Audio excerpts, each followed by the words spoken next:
எருசலேமில் கோவில் அர்ப்பண விழா நடந்து கொண்டிருந்தது. அப்போது குளிர்காலம். கோவிலின் சாலமோன் மண்டபத்தில் இயேசு நடந்து கொண்டிருந்தார்.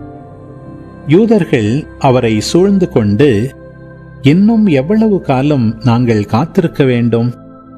நீர் மெசியாவானால் அதை எங்களிடம் வெளிப்படையாக சொல்லிவிடும் என்று கேட்டார்கள்.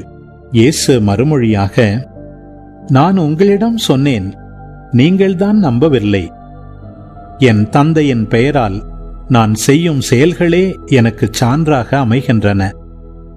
ஆனால் நீங்கள் நம்பாமல் இருக்கிறீர்கள். ஏனெனில் நீங்கள் என் மந்தையைச் சேர்ந்தவர்கள் அல்ல.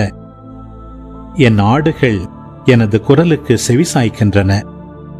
எனக்கும் அவற்றை தெரியும். அவையும் என்னை பின்தொடர்கின்றன.